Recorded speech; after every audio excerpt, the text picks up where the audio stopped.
नमस्कार। आयुक्तालय के ज्ञान सुधा चैनल पर आप सभी का स्वागत और अभिनंदन। ज्ञान सुधा एक उपक्रम है आयुक्तालय कॉलेज शिक्षा का, जिस पर प्रतियोगी परीक्षाओं से संबंधित विभिन्न विषयों की स्तरीय सामग्री छात्रहित में उपलब्ध करवाई जा रही है। इसी क्रम में हम अध्ययन कर रहे हैं हिंदी भाषा, साहित्य और काव्यशास्त्र का। बीती कक्षा में हमने हिंदी भाषा के ऐतिहासिक विकास को जाना और उस विकास क्रम का अध्ययन हमने परीक्षा प्रयोगी दृष्टि से किया। साथ ही उन प्रश्नों का समावेश भी उस कक्षा में किया जो कि बीते वर्षों में असिस्टेंट प्रोफेसर हिंदी और राष्ट्रीय पात्रता परीक्षाओं में पूछे गए हैं। हिंदी भाषा और उसके विकास को पढ़ते हुए हमने यह जाना कि भारत में प्रमुख रूप से आर्य भाषा बोली जाती हैं और ये आर्य भाषाएं आर्य परिवार और द्रविड़ परिवार की भाषाएं मुख्यतः बोली जाती है। उत्तर भारत की जो भाषाएं हैं वो आर्य परिवार की भाषाएं कही जाती हैं, जबकि दक्षिण भारत की जो भाषाएं हैं वो द्रविड़ परिवार की भाषाएं कही जाती है।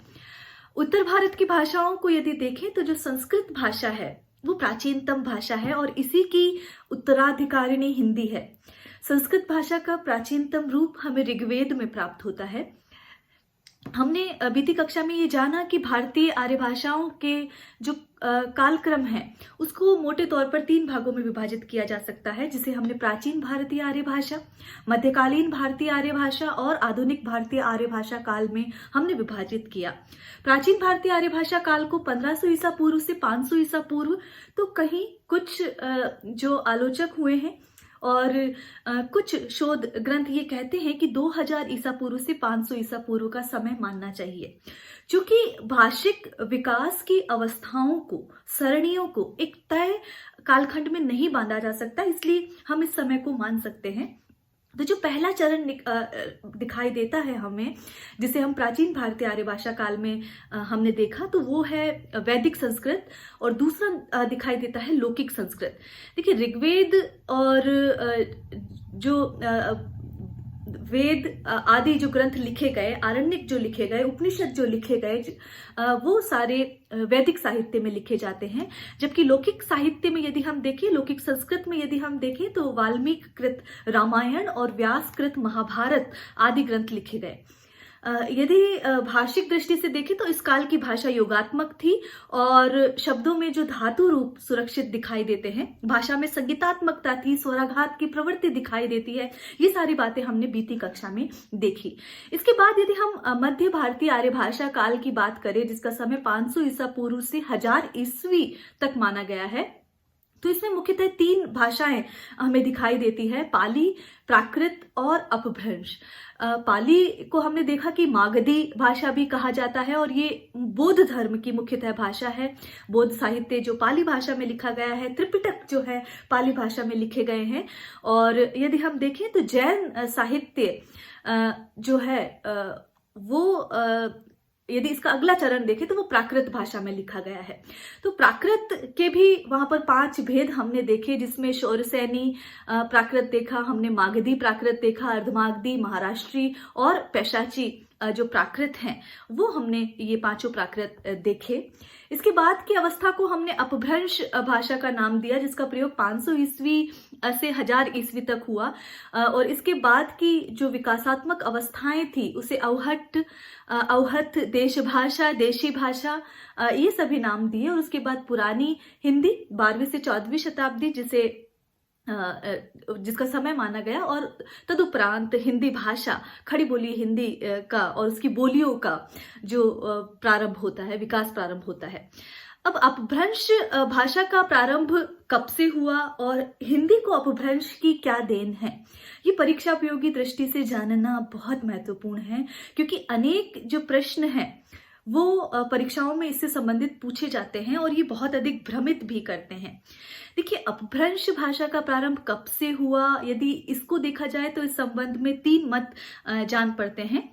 और यदि उदयनारायण तिवाड़ी की बात माने, जिनकी पुस्तक है हिंदी भाषा का उद्गम और विकास, उसमें वो 700 ईस्वी से अपभ्रंश का प्रारंभ मानते हैं।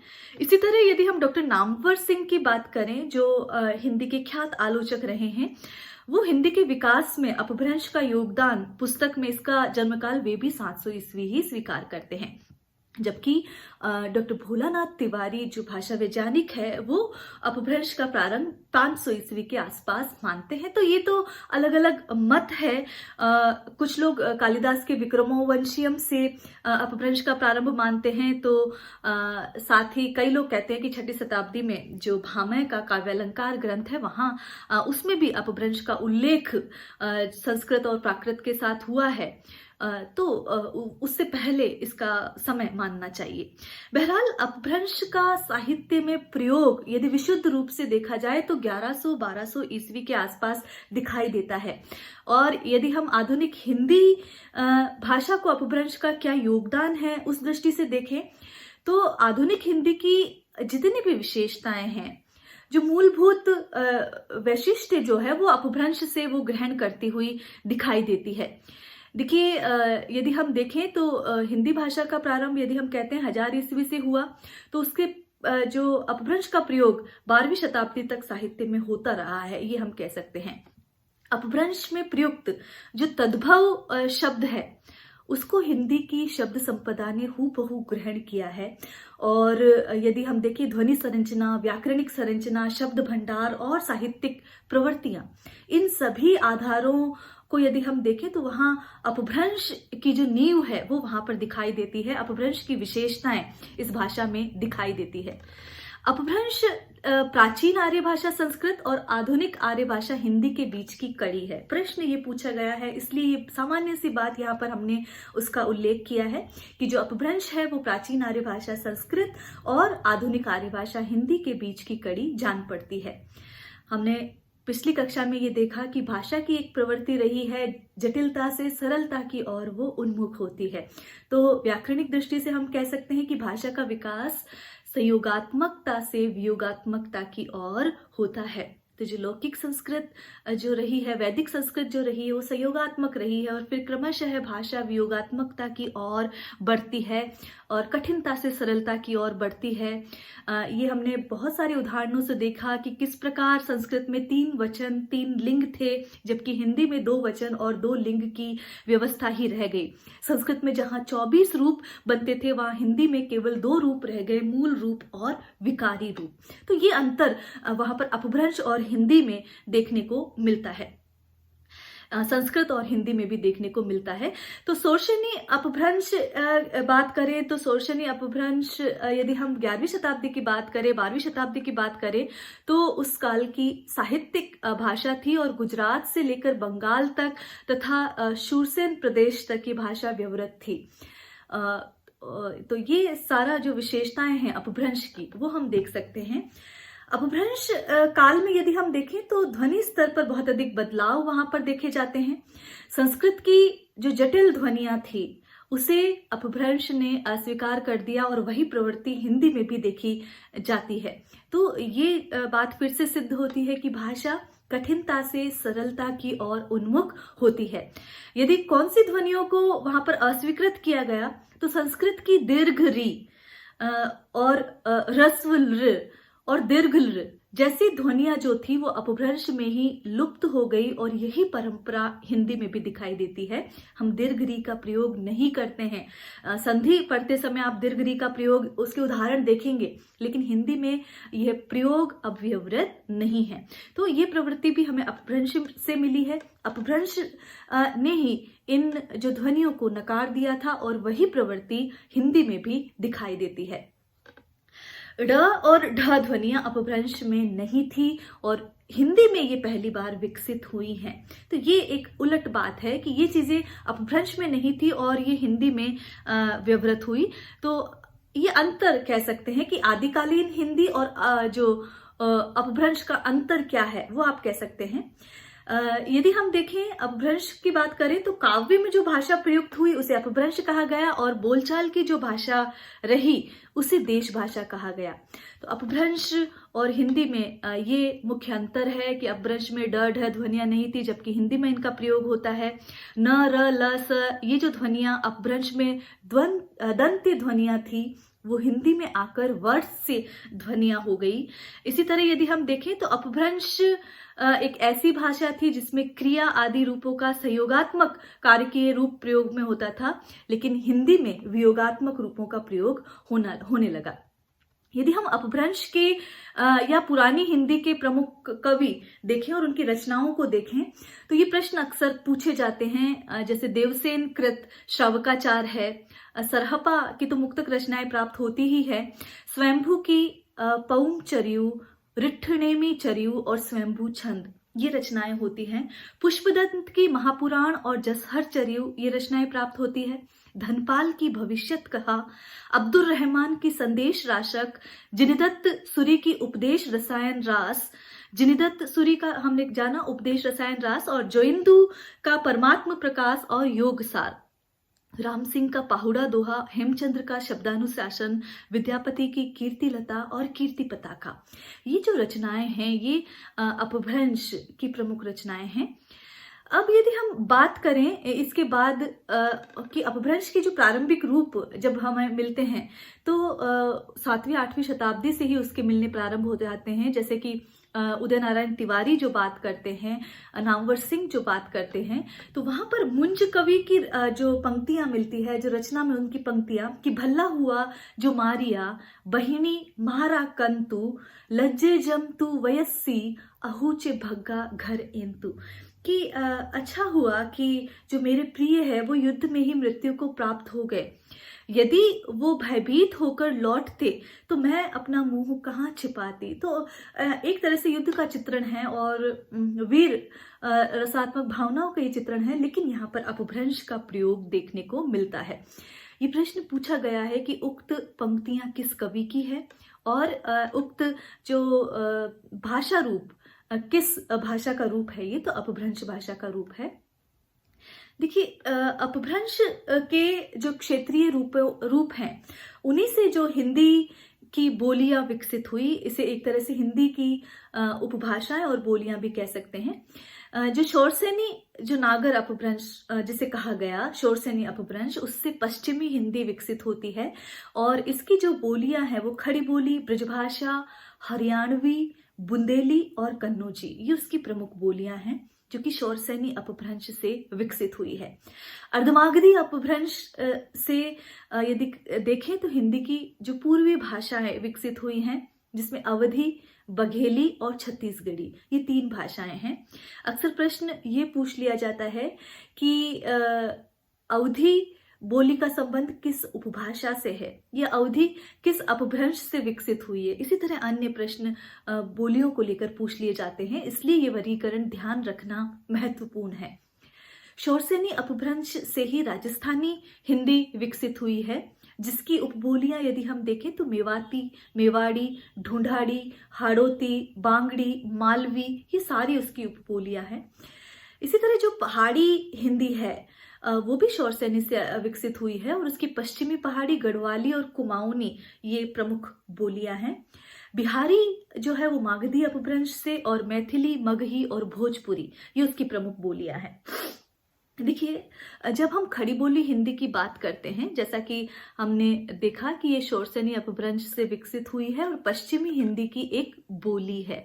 तो खड़ी बोली हिंदी क्या है? तो खड़ी बोली हिंदी हम 2 अर्थों में देख सकते हैं। एक तो दिल्ली, मेरठ के आसपास जो बोली, उस जनपद में जो बोली जाने वाली बोली है वो खड़ी बोली। दूसरी खड़ी बोली वो है जो कि हिंदी प्रदेश की मुख्य भाषा है और जिसने साहित्यिक भाषा, संपर्क भाषा, राष्ट्रभाषा का दर्जा हासिल कर लिया है। तो उस खड़ी बोली को यदि हम देखें तो मूलतः खड़ी बोली दिल्ली और मेरठ के पार्श्ववर्ती जनपदों की भाषा है, जो कि क्या कहलाते थे? कुरुक्षेत्र कहलाते थे। तो कुरु प्रदेश की यह बोली है जिसे हम खड़ी बोली कहते हैं।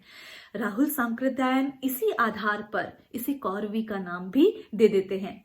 कौरवी की क्या विशेषता है? तो ये आकार बहुला भाषा है। इसके अंत में आकार, जो शब्दों के अंत में या शब्दों में आ जो वर्ण की जो आवृत्ति है वो अधिक सुनी जाती है।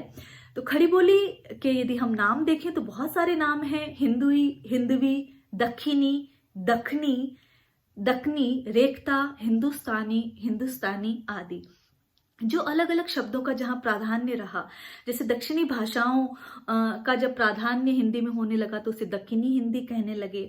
इसी तरह जब अरबी फारसी के शब्दों का प्राधान्य होने लगा तो वो रेखता पुकारे जाने लगी। इसी तरह हिंदी और उर्दू के शब्दों का जब सम्मिश्रण वहाँ पर देखा गया तो हिंदुस्तानी जो चलन में आई। तो ये सारी चीज़ें हैं। डॉक्टर चटर्जी जो हैं वहाँ पर खड़ी बोली को के साहित्यिक रूप को साधु हिंदी या नागरी हिंदी के नाम से भी अभिहित करते हैं। ये प्रश्न पूछा गया है नेट परीक्षा में 1995 में कि साधु हिंदी या नागरी हिंदी के नाम से खड़ी बोली हिंदी को किसने अभिहित किया है। तो डॉक्टर चटर्जी ने किया है और डॉक्टर ग्रियर्सन इसे हाई हिंदी भी पुकारते हैं। यहाँ पर यदि हम बात करें अयोध्या प्रसाद खत्री, जो कि आधुनिक समय में हिंदी का जो आधुनिक काल रहा है, जिसे हम 19वीं शताब्दी के आगे का देखते हैं, तो वो उस समय कहते हैं, भारतेंदु युग में वो कहते हैं कि गद्य और पद्य की भाषा एक होनी चाहिए। ऐसा क्यों है कि गद्य की भाषा तो खड़ी बोली हिंदी है जबकि पद्य की भाषा ब्रजभाषा है। तो वहां वो एक आंदोलन के रूप में इसे लेकर आते हैं और वो कहते हैं, न ठेठ हिंदी न खालिस उर्दू, जबान गोया मिली जुली हो, अलग रहे ना दूध से मिश्री, डली डली दूध में घुली हो। तो ऐसी ही हिंदी भाषा है जिसका कोई एक रूप वहां पर दिखाई नहीं दिया, बल्कि नाना रूपों में वो दिखाई दी। तो ये अयोध्या प्रसाद खत्री की ये पंक्तियां हैं जो कि एक आंदोलन के रूप में छेड़ते हैं कि हिंदी की गद्य की और पद्य की भाषा एक ही होनी चाहिए। जब हम भारतेंदु युग को देखते हैं तो हम ये जानते हैं कि भारतेंदु युग में जो कविता की भाषा थी वो ब्रजभाषा थी, जबकि जो गद्य लेखन हो रहा था वो खड़ी बोली हिंदी में प्रारंभ होने लग गया था। चाहे हम सदा सुखलाल की बात करें, चाहे सदल मिश्र की बात करें या लल्लू लाल की बात करें, इंशाअल्लाह खां की बात करें, वो हिंदी के योगदान में महत्वपूर्ण योगदान वहां पर दे रहे थे। अब इसी क्रम में यदि हम देखें कि हिंदी भाषा का विकास कैसे होता है, तो हिंदी भाषा के विकास को जानने के लिए जैसा कि हमने कहा 1000 ईस्वी के आसपास से हिंदी का जो विकास माना जाना चाहिए। तो मोटे तौर पर देखिए, हम यहाँ हिंदी साहित्य का इतिहास नहीं पढ़ रहे हैं, हिंदी भाषा का विकास क्रम पढ़ रहे हैं। तो मोटे रूप से हमने इसे 3 जो कालखंड है उसमें हम विभाजित कर लेते हैं और ये अध्ययन सौलभ्य की दृष्टि से है, ताकि किसी तरह का कोई भ्रम वहां पर बचे ही ना। तो हिंदी का आदिकाल 1000 ईस्वी से जो 1500 ईस्वी तक वो माना गया है, और ये 500 ईस्वी जो समय है इसमें अपभ्रंश से लेकर के पुरानी हिंदी तक का जो सफर है वो भाषा तय करती हुई दिखाई पड़ती है। हिंदी का मध्यकाल यदि हम देखें तो 1500 से 1800 ईस्वी, जिसमें यदि हम बात करें भक्तिकाल के उत्तरार्ध से रीतिकाल का जो समय है वो इसमें समावेशित हो जाता है। और हिंदी का आधुनिक काल 1800 ईस्वी से कुछ लोग 1900 ईस्वी से अब तक मानते हैं। तो ये हिंदी भाषा का विकास क्रम हम देख रहे हैं, हिंदी साहित्य का विकास क्रम, हिंदी साहित्य का इतिहास हम नहीं कह रहे हैं, ये बात ध्यान रहे। तो अब हिंदी का आदिकाल क्या है? जैसा कि हमने हिंदी का आदिकाल देखा, 1000 ईस्वी से 1500 ईस्वी का जो समय है वो हिंदी के आदिकाल का समय हमने निर्धारित किया है। और ये ठीक है कि 11वीं शताब्दी से समूचे भारतवर्ष में संपर्क स्थापित करने के लिए जो पुरानी हिंदी है वो एकमेव संपर्क भाषा के रूप में माध्यम बनी, और आगे के जो 500 वर्ष थे वो प्राचीन हिंदी के अनेक रूपों के रूप में सामने आए, जिसमें यदि हम देखें तो एक भाषा रूप डिंगल भाषा रूप महत्वपूर्ण भाषा रूप के रूप में आता है। डिंगल वस्तुतः राजस्थानी और अपभ्रंश का मिश्रित रूप है, और डिंगल भाषा का संबंध मूलतः राजस्थानी भाषा का है। इसमें यदि हम देखें तो श्रीधर द्वारा रचा गया जो रणमल छंद है, जिसकी रचना 1400 ईस्वी में मानी गई है, और दूसरा कवि कल्लोल कृत ढोला मारूरा दूहा, जिसकी रचना 1473 ईस्वी में मानी है, वो डिंगल साहित्य की प्रमुख रचनाएं हैं। देखिए यहाँ पर हमने लिखा जरूर है कि कवि कल्लोल कृत ढोला मारूरा दूहा, लेकिन इसके मूल रचयिता कौन है, इसके हम प्रामाणिक रूप से हम ये बात नहीं कह सकते। हाँ, ढोला मारूरा दूहा जरूर लौकिक काव्य के रूप में रचना मिलती है। राजस्थानी की लोक जनमानस में आज भी वो बसती है, सुरक्षित है। ढोला और मरवण की प्रेम कथा का चित्रण है, लेकिन इसके वास्तविक रचयिता कौन है वो पता नहीं है। लेकिन इसकी जो रचना है वो डिंगल में हुई है, और डिंगल जो भाषा है वो अपभ्रंश और राजस्थानी के मिश्रण से वहां पर बनी है। तो जैसा कि हम कह रहे हैं कि आदिकाल के 500 वर्षों में प्राचीन हिंदी से विकसित अनेक रूप सामने आए, तो उसमें एक रूप सामने आया डिंगल। इसी तरह जो दूसरा रूप सामने आया वो था पिंगल, और पिंगल वस्तुतः जो ब्रजभाषा और अपभ्रंश का जो मिश्रित रूप हुआ वो पिंगल भाषा कहलाया। इसी के साथ यदि डिंगल और पिंगल के अलावा यदि हम देखें तो हिंदी का एक और रूप वहां पर सामने आता है जिसे हम कहते हैं हिंदवी। और हिंदवी ये जो रूप है वो खुसरो के, अमीर खुसरो के साहित्य में, चाहे वो दो सुखन में ले लीजिए या वहां पर खालिक बारी में ले लीजिए, वहां ये रूप दिखाई देता है। हिंदी साहित्य के आदिकालीन साहित्य की बात करें तो जैन साहित्य जो समूचा है वो अपभ्रंश भाषा में लिखा गया है। बौद्ध साहित्य, नाथ और सिद्ध साहित्य जो है वो आदिकालीन हिंदी का परिचय वहां पर देती हुई जान पड़ती है। और ये सारे जो धार्मिक साहित्य हैं वो इस आदिकालीन भाषा के विकास में एक महत्वपूर्ण भूमिका का निर्वहन करते हुए नजर आते हैं। यदि हम देखें, जैसा कि हमने कहा, सिद्ध, नाथ, जैन सभी का धार्मिक साहित्य जो है अपभ्रंश में लिखा गया, लेकिन वहां पर भी अपभ्रंश के अलग अलग क्षेत्रीय रूप दिखाई देते हैं। जैसे कि यदि हम बौद्ध और सिद्धों की बात करें तो वो पश्चिमी और पूर्वी अपभ्रंश का प्रयोग उनकी रचनाओं में बहुत अधिक दिखाई देता है। बौद्धों की वज्रयान शाखा से संबंधित गोरखनाथ संप्रदाय है, हमें पता है, ये बात विदित है। और वहां पर पश्चिमी हिंदी की बोलियों का जो मिश्रण है वो बहुत अधिक दिखाई देता है। इसी की तर्ज पर आ गए सदुकड़ी भाषा का विकास होता है, जो कबीर अपने काव्य में वहां पर बहुतायत से करते हुए जान पड़ते हैं। इसीलिए कबीर को हजारी प्रसाद द्विवेदी वाणी का डिक्टेटर तक कहते हैं, और उनकी भाषा को सदुकड़ी भाषा, संत साहित्य को सदुकड़ी भाषा ही कहा गया है, जिसके बीज जो हैं नाथ संप्रदाय में, सिद्ध संप्रदाय में हमें दिखाई देते हैं। आदिकालीन रासो साहित्य की जो बात करें यदि हम, तो जहां बिसलदेव रासो है, पृथ्वीराज रासो है, खुमान रासो है, परमाल रासो है, तो ये सारे जो रासो ग्रंथ हैं इनमें भी भाषिक रूपों में वहां पर बहुलता दिखाई देती है। कहीं पर डिंगल भाषा का प्रयोग है, कहीं पर ब्रजभाषा मिश्रित पिंगल भाषा का प्रयोग है, और कहीं अपभ्रंश का प्रयोग वहां पर दिखाई देता है। तो किसी एक भाषिक रूप का वहां पर प्रयोग नहीं दिखाई देता है। इसी तरह एक प्रश्न पूछा गया था, पृथ्वीराज रासो की भाषा क्या है? तो यदि ये उत्तर में विकल्प ये मिलता है कि डिंगल पिंगल मिश्रित भाषा है, तो उसे भी सही किया जा सकता है। साथ ही डिंगल, पिंगल और अपभ्रंश के अनेकानेक क्षेत्रीय रूपों से मिश्रित भाषा पृथ्वीराज रासो की है, ये एक प्रश्न बनता है। क्योंकि आप केवल डिंगल नहीं कह सकते और केवल पिंगल नहीं कह सकते, क्योंकि इसमें सभी भाषाओं का, सभी अपभ्रंश का मिश्रित रूप पृथ्वीराज रासो जो कि चंद्रप्रदायी कृत है उस रचना में मिलता है। इसी क्रम में यदि हम बीसलदेव रासो की बात करें, जो कि मूलतः गेय काव्य है, प्रेम काव्य है, उसकी भाषा डिंगल भाषा है, तो ये बात ध्यान रहे। बात कर रहे हैं हम अपभ्रंश साहित्य की, तो हिंदी भाषा में रचित जो लोरिक और चंदा की जो प्रेम कथा है, जो चंदायन ग्रंथ है, जिसके रचयिता मुल्ला दाऊद है, जो कि सूफी काव्य परंपरा का पहला ग्रंथ माना जाता है, इसकी जो भाषा में अवधी, भोजपुरी, ब्रज और खड़ी बोली का मिश्रण पहल दिखाई देता है। और ये जो 1379 ईस्वी की ये जो रचना है मुल्ला दाऊद की चंदायन, इसमें अवधि के दर्शन, हमें प्रारंभिक अवधि के दर्शन होने लगते हैं। तो देखिए, अपभ्रंश के क्षेत्रीय रूपों से किस प्रकार अन्य काव्य भाषाओं का जन्म हो रहा है, इसका जो उदाहरण हमें यहाँ देखने को मिलता है।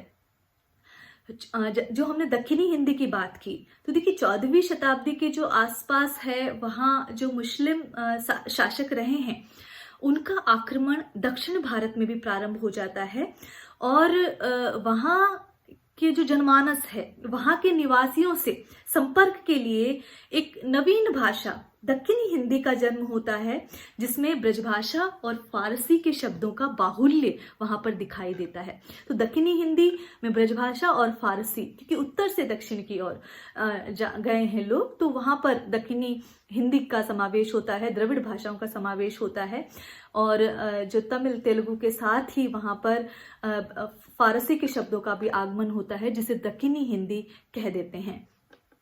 हिंदी का ये तो हिंदी का आदिकाल था, जिसमें हमने देखा कि किस प्रकार जो जैन साहित्य है, सिद्ध साहित्य है, नाथ साहित्य है, रासो साहित्य है, इसमें किस प्रकार के भाषिक रूप वहां पर दिखाई देते हैं। साथ ही हमने जो आदिकाल का जो लौकिक साहित्य है, जिसमें ढोला मारूरा दूहा जैसी रचनाएं आती है, वहां पर किस प्रकार जो डिंगल शैली में जो ग्रंथ लिखा गया है, उसकी हमने बात की। हिंदी का मध्यकाल जो देखा हमने, हिंदी भाषा का मध्यकाल यदि हम देखें तो 1500 ईस्वी से 1800 ईस्वी। देखिए इस काल में यदि हम देखें तो 3 जो बोलियां हैं, ब्रज, अवधी और खड़ी बोली, ये अपना अस्तित्व बनाने लगती है और ब्रज और अवधी तो सिरमौर बन जाती हैं। इस काल की यदि हम महत्वपूर्ण घटना देखें तो भक्ति द्राविड़ी उपजी लाई रामानंद। तो जो भक्ति है, जो भक्ति की लहर उत्तर भारत, जो दक्षिणी भारत से भक्ति की लहर उत्तर भारत तक आती है, तो ये एक महत्वपूर्ण घटना यहाँ पर दिखाई देती है कि जो द्रविड़ में अर्थात दक्षिण में जो भक्ति जन्म लेती है, वो उत्तर तक कैसे पहुँचती है और उसके माध्यम से किस प्रकार भाषिक परिवर्तन वहाँ पर दिखाई देते हैं। क्योंकि हम जब बिहारी को पढ़ते हैं, हम चाहे सूर को पढ़ते हैं, तो वहाँ पर भी अरबी फारसी शब्द दिखाई देते हैं। तो किस प्रकार ये परिवर्तन दिखाई देता है, ये मध्यकाल इसका गवाह बन जाता है। हिंदी के मध्यकाल की जो भाषाएं रही हैं, ब्रज, अवधी और खड़ी बोली, उसके विकास में संत साहित्य का, सूफी साहित्य का, जो कि दोनों निर्गुण मार्गी शाखाओं की 2 प्रमुख शाखाएं हैं, और वैष्णव भक्तों का महत्वपूर्ण योगदान रहा है इन भाषिक रूपों के विकास में।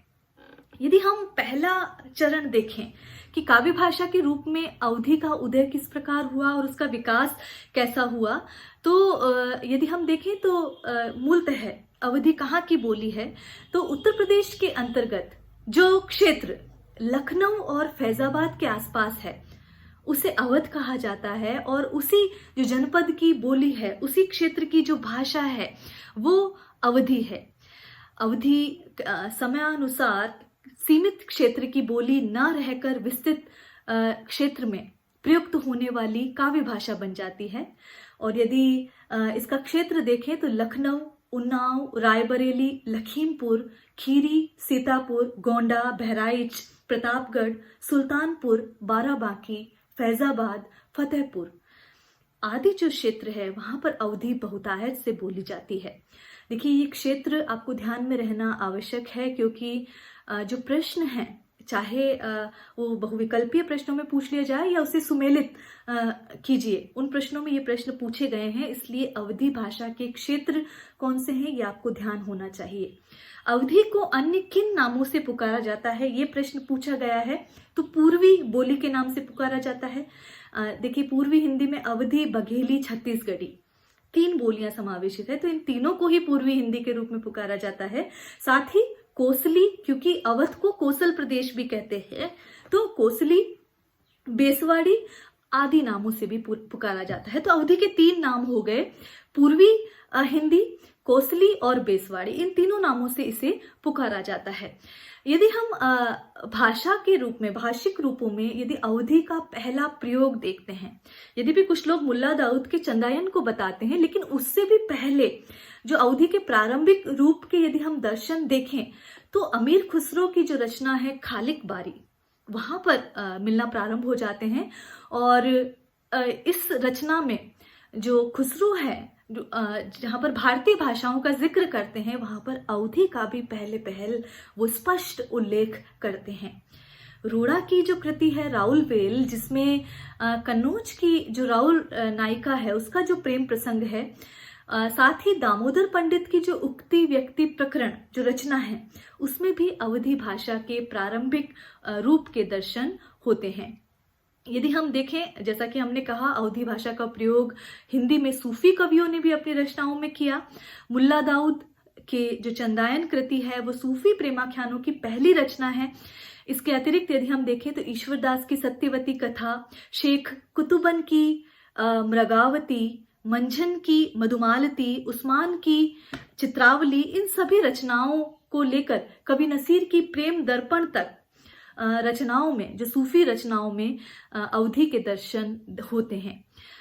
अवधी का यदि प्रयोग देखें तो सूफी कवियों के पश्चात जो प्रयोग तुलसीदास अपने ग्रंथ रामचरित मानस में करते हैं, और ये महाकाव्य अवधी भाषा में लिखा गया है। देखिए, एक प्रश्न ये भी बनता है कि जो जायसी का जो पद्मावत है जो कि 1540 ईस्वी में लिखा गया, उसकी भाषा और तुलसी के मानस की भाषा में क्या अंतर है। तो जो जायसी का जो पद्मावत है वो ठेठ ग्रामीण अवधि में लिखा गया है, जबकि रामचरित मानस जो है तुलसी का वो परिष्कृत अवधि में लिखा गया है। तो ये मुख्य अंतर है, ये ध्यान होना चाहिए। यदि हम अन्य राम भक्ति काव्य के जो कवि रहे हैं, चाहे माधव दास की बात करें जिन्होंने राम रासो लिखा है, अग्रदास की बात करें जिन्होंने रामाष्टयाम लिखा है, ईश्वर दास की बात करें जिन्होंने भरत मिलाप लिखा है, या हृदय राम की हनुमन्नाटक की बात करें, या कि लाल दास की अवध विलास की बात करें, ये सारी जो रचनाएं हैं वो अवधि में लिखी गई है। हमने ये स्पष्ट किया है कि अवधि जो जायसी की जो अवधि है वो ठेठ ग्रामीण अवधि है, जबकि तुलसी की अवधि शुद्ध साहित्यिक और परिनिष्ठित अवधि है। यदि हम तुलसी की अवधि में देखें तो संस्कृत की कोमलकांत पदावली का भी सुंदर प्रयोग वहां पर मिलता है। यदि हम आधुनिक काल में, ऐसा नहीं है कि केवल और केवल, जैसा कि हमने इसकी काल सीमा स्पष्ट की है 1500 से 1800 ईस्वी, ऐसा नहीं कि केवल वहीं पर अवधि के दर्शन होते हैं। यदि आधुनिक काल में हम बात करें तो पंडित जो द्वारिका प्रसाद मिश्र रहे हैं वो दोहा चौपाई शैली में अवधि भाषा में कृष्णायन नामक ग्रंथ की रचना करते हैं। वहीं पर बंसीधर शुक्ल जो हैं, जिन्हें रमई काका के नाम से जाना जाता है, वो भी आधुनिक काल के प्रमुख कवि ठहरते हैं। तो ये तो बात हुई अवधि भाषा की कि किस प्रकार अवध प्रांत में प्रयुक्त होने वाली जो अवधि भाषा थी उसका प्रयोग साहित्य में किस प्रकार सूफी कवियों से लेकर राम भक्ति काव्य में प्रचुर मात्रा में दिखाई दिया, उसका हमने जिक्र यहाँ पर किया। किस प्रकार अब आगे जो हम देख रहे हैं वो है मध्यकाल में ब्रजभाषा का साहित्यिक प्रयोग। तो यदि हम यहाँ पर देखें कि किस प्रकार ब्रजभाषा का प्रयोग वहाँ पर मिलता है, तो ब्रज भाषा क्या है, पहले तो हमें ये जानना होगा। जैसा कि हमने अवध प्रांत में जो बोली जाने वाली भाषा थी उसे अवधि कहा, वैसे ही ब्रजभाषा का जो संबंध है वो ब्रजमंडल या ब्रज प्रदेश से है, जिसके अंतर्गत कौन से क्षेत्र आते हैं, मथुरा, अलीगढ़, आगरा, बदायूं तथा बरेली के आसपास के जो क्षेत्र हैं वो इसमें समावेशित होते हैं। काव्य भाषा के रूप में इसका विकास कहाँ हुआ, तो हम ये जानते हैं कि भक्ति काल के उत्तरार्ध में जहाँ पर कृष्ण भक्ति काव्य धारा का आगमन होता है वहां से इसका विकास देखने को मिलता है। सूर का जो समय है और जो रीतिकाल जो है वो ब्रजभाषा के चरमोत्कर्ष का, वैभव का, ऐश्वर्य का जो समय है वो जान पड़ता है। ब्रजभाषा का विकास यदि हम देखें तो शौरसैनी अपभ्रंश, जिसे नागर अपभ्रंश भी कहा जाता है, उससे हुआ है, और इसके जो प्रारंभिक रूप हैं वो प्राकृत पेंगलम और जो उक्ति व्यक्ति प्रकरण ग्रंथ है वहां पर दिखाई देते हैं। इसी क्रम में जो राहुल सांकृत्यायन हैं उनका चूंकि सिद्ध साहित्य पर महत्वपूर्ण शोध कार्य है, तो वो वहां पर एक तथ्य लेकर आते हैं कि जो ब्रजभाषा काव्य का जो प्रारंभ है वो सिद्ध साहित्य से माना गया है। ये राहुल सांकृत्यायन के अनुसार है, और वो स्पष्ट कहते हैं कि 8वीं शताब्दी में ही जो सरहपा के जो काव्य है उसमें ब्रजभाषा के शब्द मिल जाते हैं। ये उदाहरण अक्सर पूछा जाता है, जो कि सरहपा का है, जिसे कि हमने प्रथम हिंदी कवि की जो संज्ञा भी दी है, जिन्हें सरहपाद भी कहा जाता है। उनका उदाहरण हम देखते हैं कि जहि मन पवन न संचरई, रवि शशि नाह प्रवेश, तह घट चित विश्राम करु, सरह कहिए उवेश। तो यहाँ विश्राम है, विशाल की जगह विश्राम पढ़ें। तो ये जो उदाहरण है वो सरहपा का हमें मिलता है। इसके बाद यदि हम देखते हैं जब 16वीं शताब्दी के आसपास, तो वहां पर अष्टछाप के कवि 8 कवि हैं जो कि वल्लभ संप्रदाय से दीक्षित थे और श्रीनाथ जी की भक्ति में पद गाया करते थे। उन्हें अष्टछाप के कवि कहा गया। इसमें सूरदास, नंददास, कृष्णदास, कुंभन दास, परमानंद दास, चतुर्भुज दास, छीत स्वामी और गोविंद स्वामी, ये 8 कवि थे। यद्यपि हम भक्ति काल का जब अध्ययन करेंगे, इनका विस्तृत अध्ययन हम वहां करेंगे, लेकिन इन्होंने जो काव्य रचनाएं की, इन्होंने जो कृष्ण लीलाओं का गुणगान किया, वो ब्रजभाषा में किया और इस भक्ति परक विलास से वहां पर ब्रजभाषा को साहित्यिक दर्जा एक तरह से प्राप्त हो गया। यदि हम देखें तो नंददास की जो भाषा है वहां पर स्पष्ट कहा जाता है, और कवि जड़िया नंददास गढ़िया। तो उन्होंने ब्रजभाषा का बहुत सुंदर प्रयोग किया है। नंददास की भाषा में यदि देखें तो अनुप्रासिकता, काव्यात्मकता, चित्रोपमता और लाक्षणिकता के दर्शन भी वहां दिखाई देते हैं और ब्रजभाषा का बहुत सुरम्य प्रयोग उन्होंने किया है। रसखान की जो रचनाएं हैं, जो कृष्ण भक्ति काव्य से संबंधित जो रचनाएं हैं, जिसमें सुजान रसखान और प्रेम वाटिका, जिन रचनाओं से उनको ख्याति मिली है, वो भी ब्रजभाषा में ही लिखी गई है। यदि हम राधा वल्लभ संप्रदाय के जो प्रवर्तक रहे हैं गोस्वामी हित हरिवंश, उनकी यदि रचना देखें, हित 84, यह भी ब्रजभाषा में लिखी गई है। और कृष्ण भक्त कवियों के अतिरिक्त यदि हम बात करें तो जो समूचा रीति काल है, यहाँ पर हम 3 काव्य धाराएं देखते हैं, रीतिबद्ध, रीति सिद्ध और रीति मुक्त काव्य धारा, जिसमें बिहारी, घनानंद, केशव, मतिराम, पद्माकर, सेनापति, ये जो सारे जो कवि रहे हैं, ऐसे सैकड़ों कवि ब्रजभाषा में काव्य रचना करते हुए दिखाई देते हैं। तो ब्रजभाषा को सूर इतने ऊंचे दर्जे पर प्रतिष्ठित कर देते हैं कि भक्ति काल में जो तुलसीदास हैं, जिन्होंने अवधि में मानुष जैसा ग्रंथ लिखा है और समूचे राम कवियों ने अवधि को ही प्रयोग में लिया है, तुलसी भी मजबूर हो जाते हैं और वहां पर विनय पत्रिका, गीतावली और कवितावली जैसी ब्रजभाषाओं की रचनाएं लेकर आते हैं। और साथ ही यदि हम देखें तो नरोत्तम दास जो है वो सुदामा चरित में, और नाभादास भक्तमाल में, केशवदास रामचंद्रिका में, रसिक प्रिया में, कवि प्रिया में और अन्य जो रीतिकालीन जो कवि हुए हैं, वे अपना जो काव्य है वो ब्रजभाषा में लिखते हुए दिखाई देते हैं।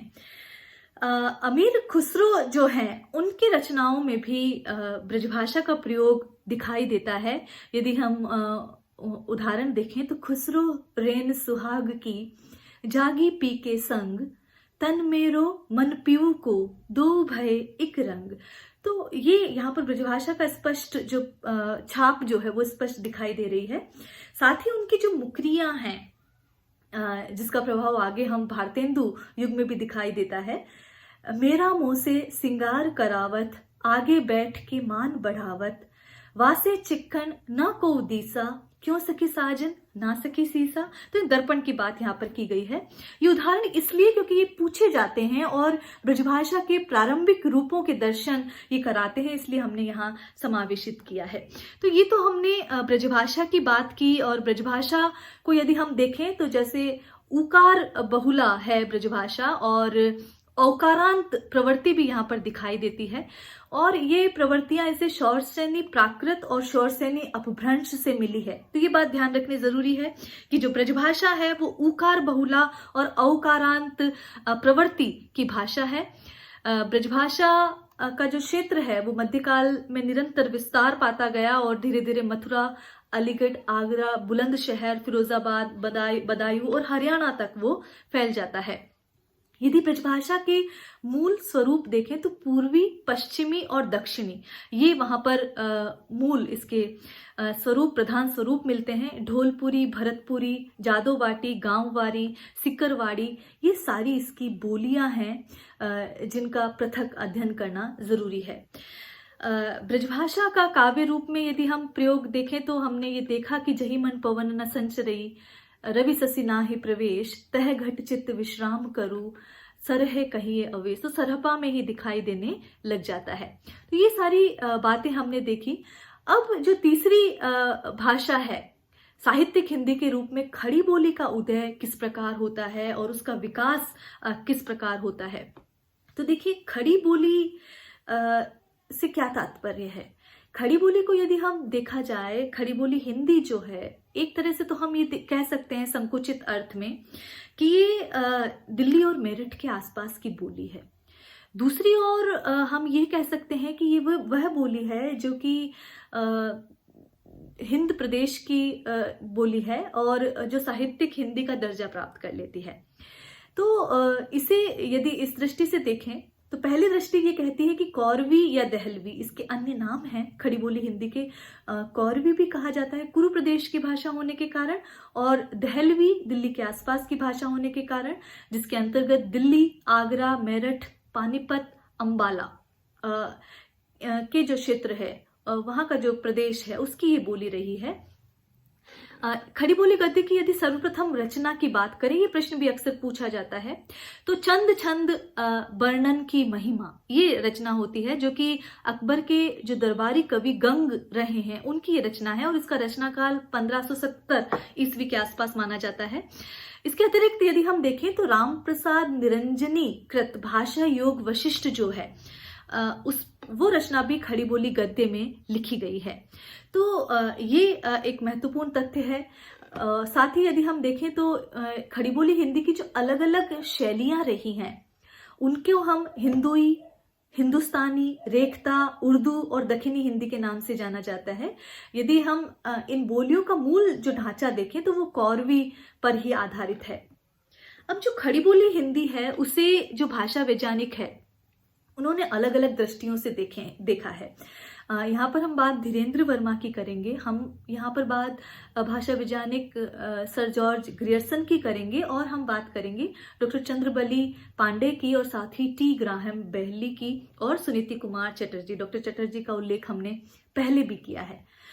तो डॉक्टर धीरेन्द्र वर्मा जब खड़ी बोली शब्द को लेते हैं, खड़ी बोली शब्द को लेते हैं, तो वो कहते हैं कि खड़ी बोली मतलब जिसमें कठोरता हो, जिसमें एक खड़ापन हो, तो जो कठोर है वो खड़ी बोली है। ये डॉक्टर धीरेन्द्र वर्मा अर्थ लेते हैं।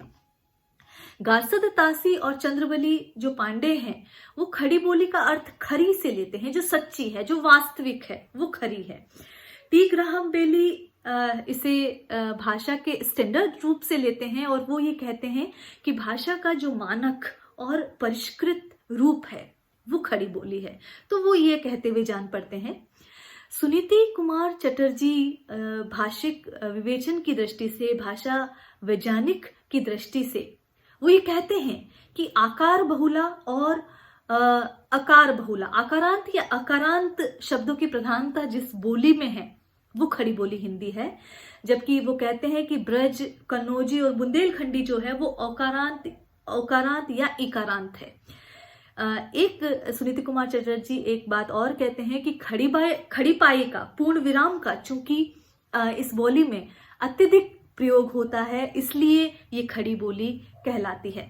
तो ये बातें हमने की कि किस प्रकार जो खड़ी बोली हिंदी है वहां तक भाषा का विकास होता है, और आगे हम ये देखेंगे कि खड़ी बोली के विकास में किस प्रकार जो चार लेखक हैं, चाहे वो मुंशी सदासुख लाल हो, इंशाअल्लाह खां हो, लल्लू लाल हो, सदल मिश्र हो, उनका क्या योगदान रहा है, किस प्रकार जो 1800 ईस्वी में जो फोर्ट विलियम कॉलेज है उसका क्या योगदान रहा है, खड़ी बोली में पद्य रचना किस प्रकार प्रारंभ हुई, भारतेंदु मंडल का क्या योगदान रहा, महावीर प्रसाद द्विवेदी का क्या योगदान रहा, इसको हम एक स्वतंत्र कालांश में देखेंगे, अगले अध्याय में देखेंगे। तो आज आपको जो ध्यान रखने की आवश्यकता है यहाँ पर भाषिक विशेषताओं के संबंध में, साथ ही किस प्रकार जो खड़ी बोली हिंदी का जो विकास प्रारंभ होता है उसको आपको ध्यान में रखना है। ये परीक्षा उपयोगी एक महत्वपूर्ण प्रारंभिक आपका विषय है, इस दृष्टि से ये महत्वपूर्ण हो जाता है। तो आज के लिए इतना ही। आगे हम फिर से हिंदी साहित्य का विकास, हिंदी साहित्य का काल विभाजन, उन पर सतत चर्चा करेंगे। फिलहाल इतना ही। नमस्कार।